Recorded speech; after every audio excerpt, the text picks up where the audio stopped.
وأحسن منك لم تر قط عيني وأجمل منك لم تلد النساء خلقت مبرأ من كل عيب خلقت مبرأ من كل عيب كأنك قد خلقت كما تشاء كتاب أنزلناه إليك مبارك ليدبروا آياته وليتذكر أولو الألباب. یہ کتاب برکت والی ہے جسے ہم نے آپ کی طرف نازل فرمایا ہے تاکہ دانش مند لوگ اس کی آیتوں میں غور و فکر کریں اور نصیحت حاصل کریں. اللهم صل على سيدنا محمد وعلى آل سيدنا محمد بعدد كل ذرة مئة ألف ألف مرة. سامعین و ناظرین کرام، السلام علیکم ورحمۃ اللہ وبرکاتہ. سامعین کرام، سورہ بقرہ 182 نمبر درس، 231 نمبر آیت، حصہ دوم.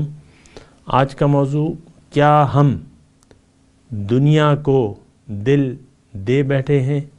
اس کے ساتھ آج کے سبق کا آغاز کرتے ہیں. سب سے پہلے گزشتہ سبق کا اعادہ ہوگا. اعوذ باللہ من الشیطان الرجیم. پناہ مانگتا ہوں میں اللہ کی شیطان مردود سے. بسم اللہ الرحمن الرحیم.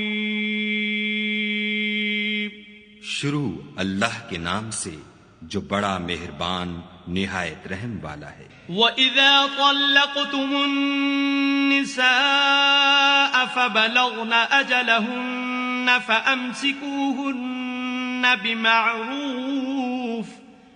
فَأَمْسِكُوهُنَّ بِمَعْرُوفٍ أَوْ سَرِّحُوهُنَّ بِمَعْرُوفٍ وَلَا تُمْسِكُوهُنَّ ضِرَارًا لِتَعْتَدُوا وَمَنْ يَفْعَلْ ذَلِكَ فَقَدْ ظَلَمَ نَفْسَهُ وَلَا تَتَّخِذُوا آيَاتِ اللَّهِ هُزُوًا وَاذْكُرُوا نِعْمَةَ اللَّهِ عَلَيْكُمْ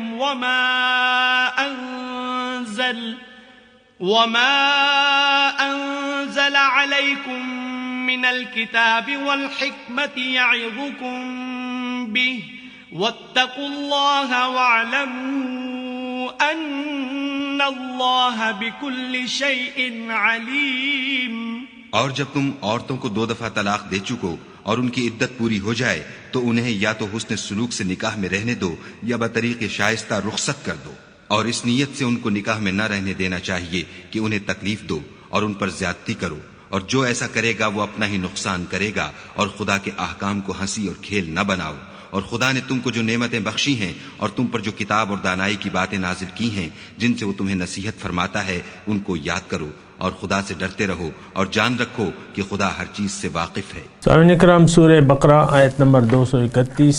لفظی ترجمہ: وَإِذَا طَلَّقْتُمُ النِّسَاءَ، جب تم طلاق دو اپنی عورتوں کو، فَبَلَغْنَ أَجَلَهُنَّ، جب ان کی مدت پوری ہو جائے عدت کی، فَأَمْسِكُوهُنَّ، پس انہیں روک لو، بِمَعْرُوفٍ، معروف طریقے سے، أَوْ سَرِّحُوهُنَّ، یا رخصت کر دو اچھے طریقے سے، وَلَا تُمْسِكُوهُنَّ ضِرَارًا لِتَعْتَدُوا، اور تم انہیں نہ روکو نقصان دینے کے لیے تاکہ تم حد سے تجاوز کرو. وَمَنْ يَفْعَلْ ذَلِكَ، اور جو بھی ایسا کرے گا، فَقَدْ ظَلَمَ نَفْسَهُ، وہ اپنے اوپر ظلم کرے گا. وَلَا تَتَّخِذُوا آيَاتِ اللَّهِ هُزُوًا، اور اللہ تعالیٰ کی احکامات کے ساتھ مذاق نہ کرو. وَاذْكُرُوا نِعْمَةَ اللَّهِ عَلَيْكُمْ، اور یاد کرو اللہ تعالیٰ کی وہ نعمت جو اس نے تم پہ کی ہے. وَمَا أَنزَلَ عَلَيْكُمْ، اور جو نازل کیا ہے تم پہ کتاب اور حکمت، اس کے ذریعے تمہیں وہ نصیحت کرتا ہے. لہٰذا واتقوا اللہ، اللہ سے ڈرو، وعلموا، جان رکھو، ان اللہ بکل شیء علیم، کہ اللہ تعالیٰ ہر چیز کو جانتا ہے۔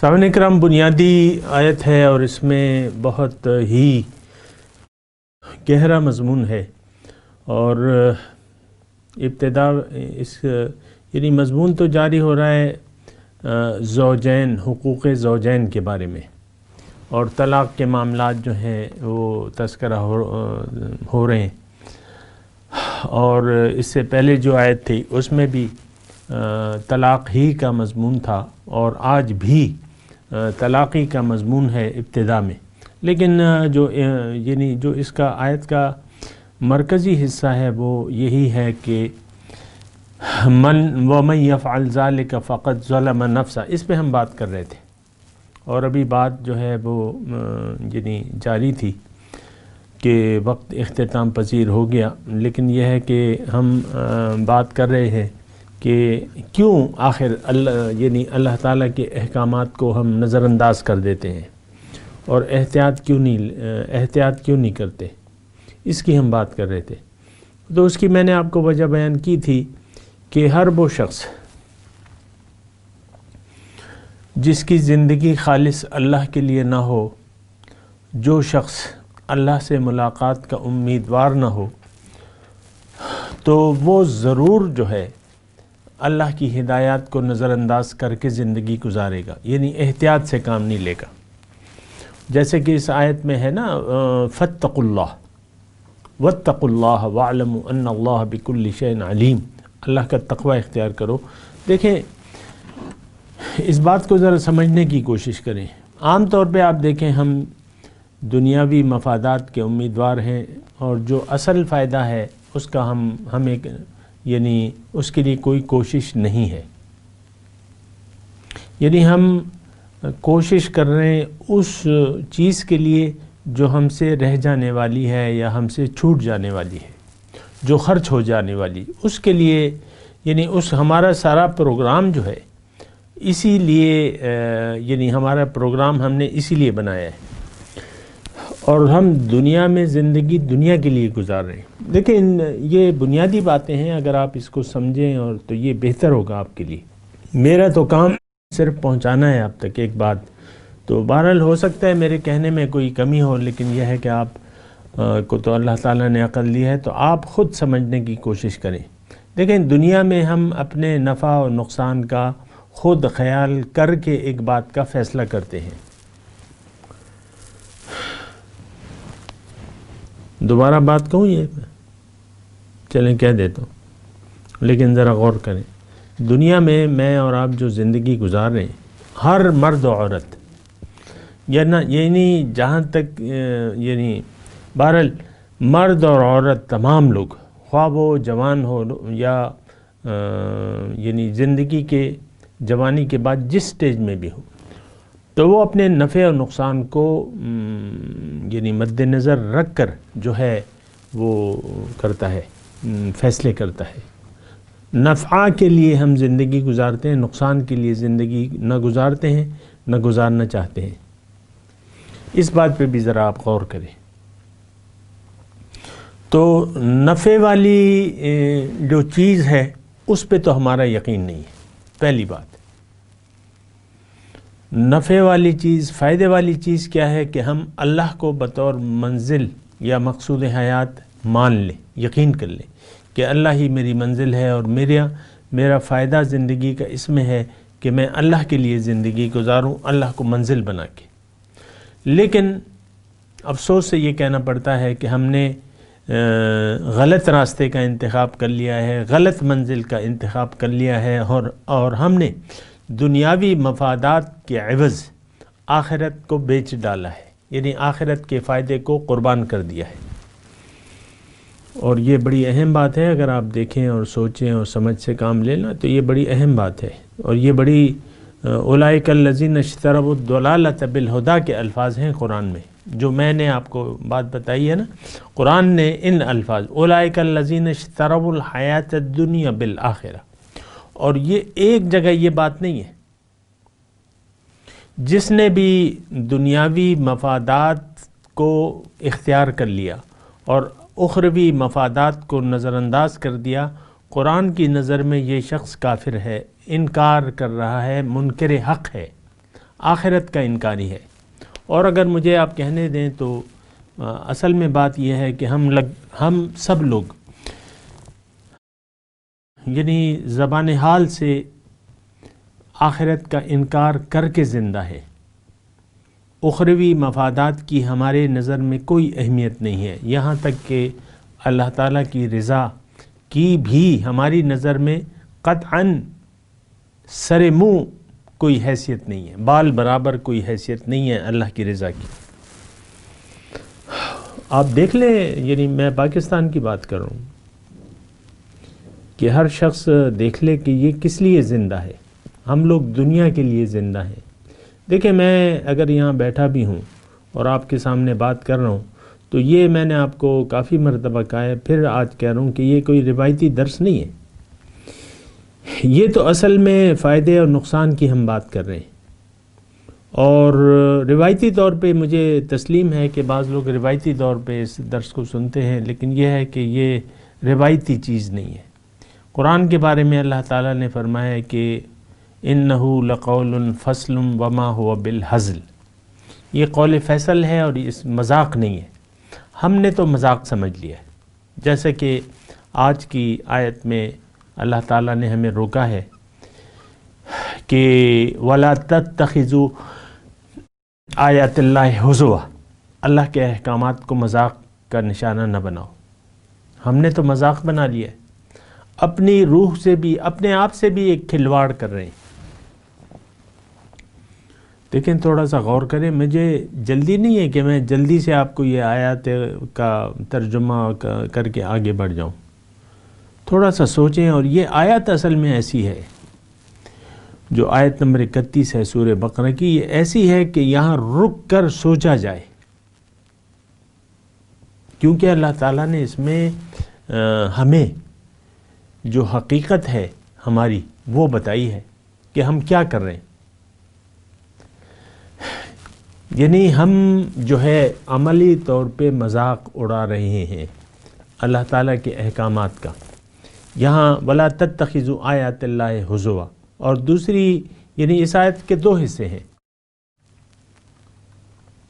یعنی جو گلہ ہے اس میں دو ہے کہ تم لوگ دو کام کر رہے ہو، ایک تو اپنے اوپر ظلم کر رہے ہو، دوسرا میری احکامات یعنی میں اللہ کے دین سے تم کھلواڑ کر رہے ہو۔ اللہ کے دین سے تم کھلواڑ کر رہے ہو۔ اب یہ دیکھیں، طلاقی کا مسئلہ میں آپ کو لے لیتا ہوں کہ عام طور پہ ہم لوگ یہ طلاق کو ایک مذاق بنا لیا ہم نے۔ شوہر سمجھتا ہے میرے پاس ایک ہی ہتھیار ہے طلاق کا، بیوی کو ڈرانے کے لیے، تو وہ کبھی کیا کہتا ہے بیوی سے، یعنی بات چیت ہوتی رہتی ہے نا، میاں بیوی میں تکرار ہوتی رہتی ہے، بعض وقت تلخیاں ہوتی رہتی ہیں، تو بیوی بھی نادان ہے، وہ بات بات پہ طلاق کا مطالبہ کرتی ہے، کیونکہ اس کو پتہ ہے کہ یہ حق تو شوہر کے پاس ہے، تو وہ جانے انجانے جب بھی وہ ہوتی ہے، تمہیں میرے ساتھ نہیں رہنا تو مجھے طلاق دے دو نا، میں تمہیں پسند نہیں ہوں تو مجھے طلاق دے دو نا، میں تو تمہارے پاس نہیں رکھتی کہ مجھے تو طلاق دے دو۔ یعنی ایسی کمعقل بیویاں ہیں ہماری، بات بات پہ جو ہے، یعنی شادی کی پہلی رات ہوگی، مثال کے طور پہ ہو سکتا ہے کسی کو اس سے پالا نہ بھی پڑا ہو، اکثر یہ ہے شادی کی پہلی رات یا شادی کی تیسرے دن، دوسرے دن، چوتھے دن، ہفتے بعد بیوی کہتی ہے نہیں تم دیکھو اگر مجھے پسند نہیں کرتے مجھے طلاق دے دو، بیوی کہتی ہے، اور یہ سخت ناراضگی کی بات ہے اللہ کے ہاں، اور ہمیں کیا پرواہ ہے اللہ کی ناراضگی، ہوتا ہو اللہ تعالیٰ ناراض۔ دیکھیں یہ میاں بیوی کا جو معاملہ ہے نا، اس سے ہمارے جو زندگی گزارنے کی جو روش ہے اس کا پتہ چلتا ہے۔ اصل میں تو بات یہ ہے، اگر آپ مجھے کہنے دیں تو بات یہ ہے کہ ہم نے دین کو سمجھا ہی نہیں ہے، سرے سے نہ سمجھنا چاہتے ہیں۔ ہم تو ایک آزاد زندگی گزارنا چاہتے ہیں، میاں ہو کہ بیوی ہو، ایک آزاد، اور ہم اپنے آپ کو کسی حدود و قیود میں پابند نہیں رکھنا چاہتے. یہاں تو اللہ تعالیٰ حدود اللہ کا تذکرہ کر رہا ہے بار بار.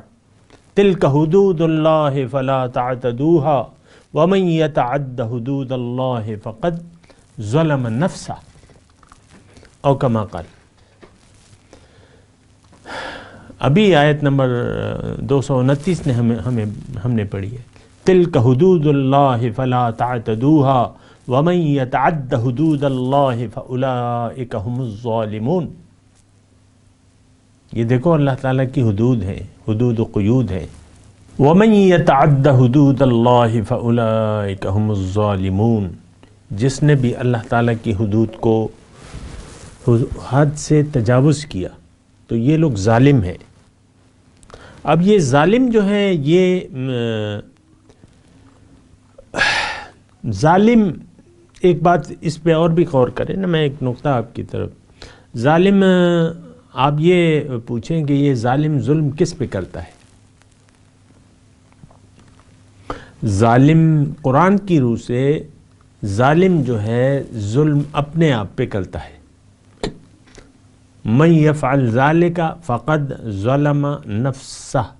اب دیکھیں، طلاق تو یعنی جہاں خاتون پہ طلاق کا ایک داغ لگ جاتا ہے، وہاں خاوند بھی تو اکیلا ہو جاتا ہے نا.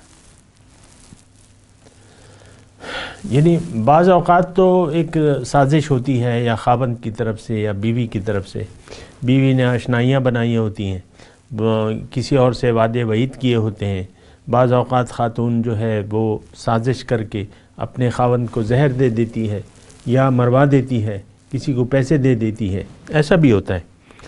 لیکن بعض اوقات خاوند جو ہے وہ بیوی سے، ایک اور لڑکی سے اس نے تعلقات بڑھا لیے ہیں، جوانی کا ماحول ہے، اور یہ بیوی جو ہے اس کی جو ہے لڑائیاں وڑائیاں ہیں. تو اس نے دفتر میں کسی، مثال کے طور پہ عرض کر رہا ہوں، کوئی لڑکی ہے تو خاتون ہے، بہت خوبصورت ہے، لیکن وہ شرط لگاتی ہے پہلے اس کو طلاق دو تو پھر میں تم سے شادی کروں گی. اب وہ طلاق کے بہانے ڈھونڈتا رہتا ہے، اور یہ کہ گھر اپنا اجاڑ دیتا ہے. بعض اوقات ایسی سازش کی صورتحال ہوتی ہے، لیکن بعض اوقات یہ ہوتا ہے کہ شوہر کام کا نہیں ہوتا، میری طرح بوڑھا ہوتا ہے، نہ اس کی کوئی، نہ اب اس کو کوئی لڑکی دے گا، نہ کوئی کرے گا، نہ کچھ کرے گا. تو بعض اوقات بوڑھے بھی ہوتے ہیں نا، یعنی جوانی کی حدود کو پار کر چکے ہوتے ہیں اور 50 سال کے ہو گئے. میں تو خیر بالکل ہی گیا گزرا ہوں، تو 50 سال کے ہو گئے. اب 50 سال کی کو کوئی لڑکی کون دے گا؟ تو بعض اوقات میں آپ سے یہ کہہ رہا ہوں کہ بعض اوقات یہ معاملات ایسے ہو جاتے ہیں کہ شوہر کا گھر بھی پھر نہیں بن پاتا، یعنی طلاق کے بعد اس کو بھی کوئی آمادہ نہیں ہوتا. تو بہرحال دیکھیں، اس میں ایک بات کہہ رہا ہوں کہ یعنی غصے میں آپ اپنے گھر کو بھی اجاڑ رہے ہیں. غصے میں آ کے یا آپس میں لڑ جھگڑ کے میاں بھی اپنا گھر بگاڑ لیتا ہے. یہ کوئی معمولی بات تو نہیں ہے. طلاق کیا ہے؟ خاندان کا بکھر جانا ہے. تو بہرحال دیکھیں، اس میں جو میں آپ کو کہنا چاہ رہا ہوں یہاں رک گیا ہوں، اس آیت پہ میں رک گیا ہوں، اور یہاں مجھے بہت کچھ کہنا ہے اللہ تعالیٰ کی توفیق سے. اور میں کہہ رہا ہوں کہ اصل جو چیز ہے وہ تو ایک بات نوٹ کر لیں کہ ہم اللہ کے متلاشی نہیں ہیں، اللہ کی چاہت نہیں ہے، اللہ کی رضا کی کوئی اہمیت ہی نہیں ہے. اور کیوں ہو؟ جبکہ اللہ ہمارا مقصود ہی نہیں ہے. اصل جو بنیادی نقطہ ہے نا سامعین کرام، دیکھیں ایک بات نوٹ کر لیں کہ دین کا تو ایک مقصد ہے، اور قرآن اگر آیا ہے تو یہ تو ہمیں کسی ہستی کا راستہ بتاتا ہے، اللہ کی طرف ہمیں لے جاتا ہے. ان ھذا القرآن یہدی للتی ہی اقوم. قرآن تو اللہ کا راستہ بتاتا ہے، رسول ہمیں اللہ کا راستہ دکھاتے ہیں. وَإِنَّكَ لَتَهْدِي إِلَى صِرَاطٍ مُسْتَقِيمٍ صِرَاطِ اللَّهِ الَّذِي لَهُ مَا فِي السَّمَاوَاتِ وَالْأَرْضِ. سبحان اللہ. آپ یقیناً ان کو ہدایت دینے والے ہیں سیدھے راستے کی، اور یہ راستہ اللہ کا راستہ ہے. یہ راستہ اس ذات کا راستہ ہے جس کے لیے ہے، جو مالک ہے جو کچھ زمینوں میں ہے اور آسمانوں میں ہے۔ تو دیکھیں، میں جذبات میں نہیں ہوں، میں آپ کو کہہ رہا ہوں، آپ سے مخاطب ہوں۔ آپ دراصل طالب نہیں ہیں اللہ کے، آپ طالب ہیں دنیا کے، طالب دنیا، اور آپ کا دل دنیا کی محبت سے آباد ہے۔ میں دیکھیں الفاظ میں کوئی ہیرا پھیری نہیں کر رہا، آپ کو کوئی جھوٹے تسلیاں نہیں دے رہا کہ بھئی آپ نے کلمہ پڑھا ہے بس بے خبر ہو جائیں اور سو جائیں، بس رسول خدا کی شفاعت ہے اور اللہ تعالیٰ کی رحمت ہے، اس پہ بھروسہ کر کے سو جائیں، کوئی کام نہ کریں، شرک کرتے رہیں، ریاکاری کرتے رہیں، بد اخلاقیاں کرتے رہیں۔ یہ دیکھیں آج کل کیا ہو رہا ہے، آج کل کا آپ ماحول دیکھیں، فیس بک پہ دیکھ لیں، کیونکہ سوشل میڈیا کے ساتھ ہمارا تعلق ہے، تو ہر ایک جو ہے جس کو دوست بناتے ہو وہ کوئی دل والی تصویر بھجوا دیتا ہے، میں بوڑھا ہوں، کہتا ہے آپ تو بڑے اچھے ہیں، آپ کی شکل بڑی پیاری ہے۔ مجھے ایسی پوسٹیں آتی ہیں مثال کے طور پہ، لڑکیاں کہتی ہیں کہ آپ کہاں ہیں، اکیلے کہاں ملنا ہے۔ یہ ہماری ذہنیت ہے، یہ ہماری ذہنیت ہے، اخلاق باختہ قوم ہے یہ۔ اللہ کی رضا، اللہ کا دین، نو وے، اس کی تو ہمیں کوئی حاجت ہی نہیں ہے۔ یہ ایک بہت تکلیف دہ اور افسوسناک صورتحال ہے، اور یہ اپنے اوپر ہم ظلم کر رہے ہیں۔ اللہ کو بھلا کے اگر آپ زندگی گزاریں گے تو یہ اپنے آپ کو آپ دوزخ کا ایندھن بنانے کے لیے زبردست کوشش میں مصروف ہیں۔ میں آپ کو کوئی تسلیاں نہیں دے رہا۔ اللہ کو بھلا کر، اللہ کے دین کو نظر انداز کر کے، اللہ تعالیٰ کی احکامات کا عملی طور پہ ہم مذاق اڑا رہے ہیں۔ یہ اگر ہم ایسا کرتے ہیں تو دراصل دوزخ میں جانے کی بھرپور کوشش میں ہم مبتلا ہیں، خواہ وہ خاتون خانہ ہے یا اس کا میاں ہے۔ مجھے خاتون خانہ سے کوئی خاص چڑ نہیں ہے، لیکن جو طرز فکر ہے ہمارا وہ میں آپ کو بیان کر رہا ہوں۔ میں تو آج ہوں، کل نہیں ہوں گا، اپنے رب کے پاس چلا جاؤں گا، لیکن یہ ہے کہ میں آپ کو بتا رہا ہوں کہ آپ لا تتخذوا آیات اللہ ہزوا، اللہ کی احکامات کو مذاق میں نہ سمجھیں، مذاق نہ اڑائیں اس کا۔ ہم عملی طور پہ مذاق اڑا رہے ہیں، خاص طور پہ جو مضمون چل رہا ہے طلاق کا، اور تقریباً اب اختتام پذیر ہے اور آخری احکامات ہیں، لیکن آخری احکامات میں اللہ تعالیٰ نے یہ آیت بڑی پرزور ہے، آیت نمبر 231 سورہ بقرہ کی، بڑا زور ہے اس میں، بہت ہی زور ہے۔ اب یہ کیا مطلب، دیکھیں یہ یعنی اس سے زیادہ زور کیا ہوگا کہ اللہ تعالیٰ فرما رہا ہے کہ دیکھو تم نے میرے احکامات کو، میرے دین کو تو تم نے مذاق سمجھ لیا، بیوی کو تم نے طلاق دے دی ہے، اس کی عدت پوری ہے، نہ رکھ رہے ہو اچھے طریقے سے، نہ اس کو اچھے طریقے سے رخصت کر رہے ہو۔ مضمون تو 231 نمبر آیت میں جو شروع ہے وہ تو یہی ہے، وَإِذَا طَلَّقْتُمُ النِّسَاءَ فَبَلَغْنَ أَجَلَهُنَّ فَأَمْسِكُوهُنَّ بِمَعْرُوفٍ أَوْ سَرِّحُوهُنَّ بِمَعْرُوفٍ وَلَا تُمْسِكُوهُنَّ ضِرَارًا لِتَعْتَدُوا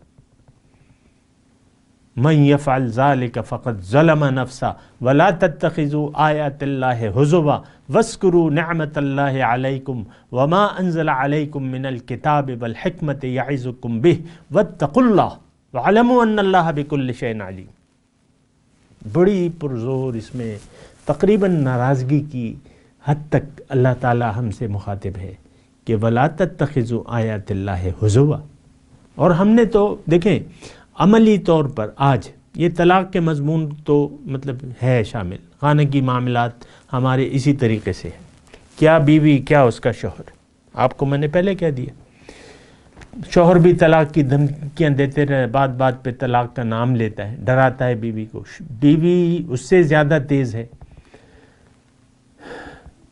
بیوی تو مطلب یہ ہوتا ہے نا کہ بیوی شوہر کو کبھی اپنا سمجھتی نہیں ہے عام طور پہ، حالانکہ یہ تو ایک ایسا مضبوط رشتہ ہے کہ اللہ تعالیٰ نے یعنی اس رشتے کی بنیاد پہ دنیا چلائی ہے۔ بیوی کبھی مطلب شوہر ہمیشہ ناشکری کی ایک کیفیت ہوتی ہے بیوی کے دل میں، چاہے شوہر جتنا بھی اس کے ساتھ اچھا سلوک کرے، کبھی کبھار کوئی ایسا موقع آتا ہے کہ بیوی کہتی ہے تم نے میرے ساتھ کیا ہے، کبھی تم نے مجھے خوشی نہیں دی، کبھی کوئی سکون کا سانس نہیں لیا ہم نے۔ وَتُكَفِّرْنَ الْعَشِيرَ، اللہ کے رسول جا رہے تھے عیدگاہ، تو انہوں نے کہا کہ عورتوں کا ظاہر ہے وہ عورتیں جاتی تھی اس زمانے میں، تو اللہ کے رسول نے یعنی خواتین کے گروہ سے گزرے تو انہوں نے خواتین کو مخاطب کر کے کہا کہ تم صدقہ دیا کرو، کیونکہ میں نے تمہاری ایک بڑی تعداد کو دوزخ میں دیکھا ہے۔ تو انہوں نے پوچھا کہ اے اللہ کے رسول کیا ہوا؟ تو انہوں نے جو عورتوں کی یعنی دوزخ میں جانے کی وجہ بیان کی، تو اس میں سے ایک یہ تھی کہ وَتُكَفِّرْنَ الْعَشِيرَ، تم اپنے خاوندوں کی ناشکری کرتی ہو۔ تو شکر گزاری، ناشکری تو دیکھیں مجھے کہنے دیں، ناشکری تو ہمارا ایک شیوا بن گئی ہے، کیا مرد اور کیا خواتین ناشکری کی زندگی ہم گزار رہے ہیں، اللہ کی نعمتوں کی ناشکری کر رہے ہیں۔ اللہ تعالیٰ نے جو نعمتیں دی ہیں، ناشکری کیا ہے؟ نعمت کا بیجا استعمال۔ یہ زندگی جو اللہ تعالیٰ نے مجھے دی ہے، مجھے اور آپ کو، اس کا تو ایک خاص مقصد ہے کہ آپ اللہ کی ملاقات کی تیاری کریں، اللہ کو راضی کر لیں دنیا میں، اور اس دنیا کے پل صراط کو آرام سے پار کر جائیں بڑے احتیاط سے۔ لیکن ہم ناشکری کر رہے ہیں، اور اللہ کی دین کو ہم نے ایک مذاق بنایا ہے، من حیث القوم، پورے دعوے چیلنج بنا کسی خوف تردید کے۔ یہ جملہ میں آپ کو کہہ رہا ہوں کہ آج مسلمان قوم اللہ تعالیٰ کی ناشکری قوم ہے، اللہ کی نعمتوں کو ضائع کر رہے ہیں۔ یہ میں ایک جملہ کہہ دیا میں نے، بہرحال یعنی بلا خوف تردید، یعنی آپ بھی مان لیں گے کہ ہاں ہم تو منچاہی زندگی گزار رہے ہیں، اللہ کی مرضی کا تو کوئی ہمیں پاس ہی نہیں ہے۔ تو بہرحال یہ ایک بہت تکلیف دہ صورتحال ہے، لیکن یہ ہے کہ آپ کو اور مجھے دیکھنا ہوگا کہ ہمارا رخ کس طرف ہے اور ہم جا کہاں رہے۔ میں تلاوت کرتا ہوں، میرے ساتھ دہرائیے۔ اعوذ باللہ من الشیطان الرجیم، بسم اللہ الرحمن الرحیم۔ وَإِذَا طَلَّقْتُمُ النِّسَاءَ فَبَلَغْنَ أَجَلَهُنَّ فَأَمْسِكُوهُنَّ بِمَعْرُوفٍ أَوْ سَرِّحُوهُنَّ بِمَعْرُوفٍ وَلَا تُمْسِكُوهُنَّ ضِرَارًا لِتَعْتَدُوا وَمَنْ يَفْعَلْ ذَلِكَ فَقَدْ ظَلَمَ نَفْسَهُ وَلَا تَتَّخِذُوا آيَاتِ اللَّهِ هُزُوًا وَاذْكُرُوا نِعْمَةَ اللَّهِ عَلَيْكُمْ وَمَا أَنزَلَ عَلَيْكُمْ مِنَ الْكِتَابِ وَالْحِكْمَةِ يَعِظُكُمْ بِهِ وَاتَّقُوا اللَّهَ وَاعْلَمُوا أَنَّ اللَّهَ بِكُلِّ شَيْءٍ عَلِيمٌ۔ ترجمہ سنا دیں۔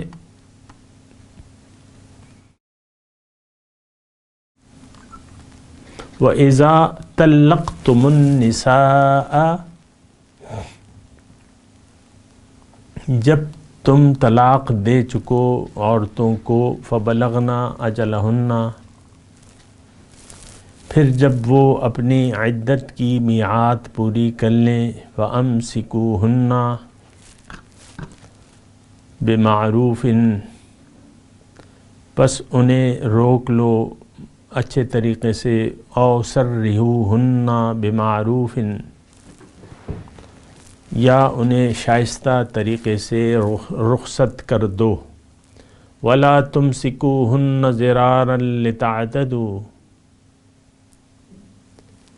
اور تم نہ روکو انہیں تکلیف پہنچانے کے لیے تاکہ تم حد سے تجاوز کرو. وَمَن يَفْعَلْ ذَلِكَ فَقَدْ ظَلَمَ نَفْسَهُ، اور جو بھی تم میں ایسا کرے گا تو وہ اپنے نفس پر ظلم کرے گا. وَلَا تَتَّخِذُوا آيَاتِ اللَّهِ هُزُوًا، اور تم اللہ تعالیٰ کی احکامات کو مذاق نہ کرو، اس سے مذاق نہ کرو. وَاذْكُرُوا نِعْمَةَ اللَّهِ عَلَيْكُمْ، اللہ کی نعمت یاد کرو جو اس نے تم پر کی ہے. وَمَا أَنزَلَ عَلَيْكُم مِّنَ الْكِتَابِ وَالْحِكْمَةِ يَعِظُكُم بِهِ، اور تم یاد کرو اللہ تعالیٰ کی وہ نعمت جو اس نے تم پر کی ہے. وَمَا أَنزَلَ عَلَيْكُم مِّنَ الْكِتَابِ وَالْحِكْمَةِ يَعِظُكُم بِهِ، اور جو بھی اس نے نازل کیا ہے تمہارے لیے، تم پر، کتاب اور حکمت. یعظکم بہ، اس کے ذریعے وہ تمہیں نصیحت کرتا ہے. واتقوا اللہ واعلموا ان اللہ بکل شیء علیم، اور اللہ کا تقوی اختیار کرو اور جان لو کہ اللہ تعالیٰ ہر چیز کے بارے میں جانتا ہے. اب ان آیت کی تلاوت اور ترجمہ سنتے ہیں. اعوذ باللہ من الشیطان الرجیم، پناہ مانگتا ہوں میں اللہ کی شیطان مردود سے. بسم اللہ الرحمن الرحیم، شروع اللہ کے نام سے جو بڑا مہربان نہایت رحم والا ہے. وَإِذَا طَلَّقْتُمُ النِّسَاءَ فَبَلَغْنَ أَجَلَهُنَّ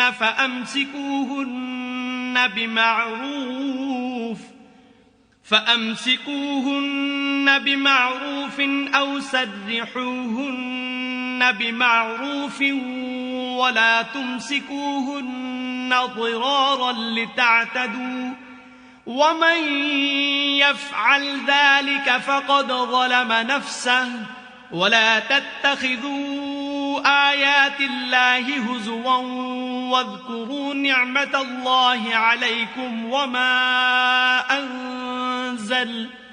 وَمَا أَنزَلَ عَلَيْكُم مِّنَ الْكِتَابِ وَالْحِكْمَةِ يَعِظُكُم بِهِ وَاتَّقُوا اللَّهَ وَاعْلَمُوا أَنَّ اللَّهَ بِكُلِّ شَيْءٍ عَلِيمٌ. اور جب تم عورتوں کو 2 دفعہ طلاق دے چکو اور ان کی عدت پوری ہو جائے تو انہیں یا تو حسن سلوک سے نکاح میں رہنے دو یا بطریق شائستہ رخصت کر دو، اور اس نیت سے ان کو نکاح میں نہ رہنے دینا چاہیے کہ انہیں تکلیف دو اور ان پر زیادتی کرو، اور جو ایسا کرے گا وہ اپنا ہی نقصان کرے گا. اور خدا کے احکام کو ہنسی اور کھیل نہ بناؤ. اور خدا نے تم کو جو نعمتیں بخشی ہیں اور تم پر جو کتاب اور دانائی کی باتیں نازل کی ہیں جن سے وہ تمہیں نصیحت فرماتا ہے ان کو یاد کرو اور خدا سے ڈرتے رہو اور جان رکھو کہ خدا ہر چیز سے واقف ہے. اس کے ساتھ ہی سامعین کرام آج کے درس کا وقت اختتام کو پہنچا. انشاءاللہ اگلے درس میں ملاقات ہوگی. وآخر دعوانا ان الحمد للہ رب العالمین. والسلام علیکم ورحمۃ اللہ وبرکاتہ. مولایا صلی وسلم دائما ابدا على حبيبك خير الخلق كلهم.